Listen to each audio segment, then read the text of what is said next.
شاء الله والله براحتك. طب انت المفروض انك هتشيل ده من جيبك يعني ما عادي ولا يهمك يا حبيبي ولا يهمك. حضرتك واقف هنا طيب امتى وامتى يا عم انا موجود بس انت ما تشوش بالك براحتك. طب واقف من هنا من امتى لامتى عشان لو كده بجيب لك حق التفويله دي؟ يعني انا شغال 24 ساعه يوم ويوم. يوم ويوم. بس انت براحتك يعني اهم حاجه خلي بالك من طريقك وربنا يستر عليك. انت راجل محترم. الله يخليك حبيبي يا باشا يعني خلاص امشي يعني. يا باشا براحتك. توكل على الله مسامح. والله مسامح. حبيبي يا حاج. شكرا شكرا يا حاج الله يبارك لك حبيبي يا حاج.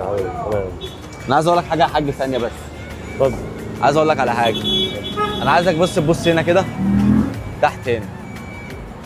على فكره كل ده برنامج.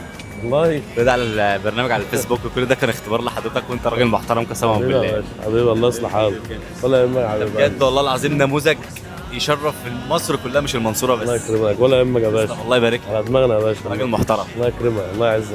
احاسبك بس على التفوله ده بس انا عايز بس قبل ما احاسبك بس عشان ما اعطلكش. اتفضل. عايزك تقول للناس رقمك عادي تقول عادي يا باشا رقمك عادي. محتاج من حضرتك حاجه. حضرتك اسمك ايه؟ اسمي محمود لطفي. اسمك حبيبي عم محمود. عندك عيال عم محمود؟ عندي ولد راجل محترم ربنا يخليه لك. الله يعزك. رقم تليفوني. طب بص قول رقمك عشان الناس اللي لو من المنصوره مثلا عايزه تتواصل معاك عايزه تكلمك بتاع احتاجت منك حاجه تكلمك. على 010 2 3 1 6 7 8 6 3.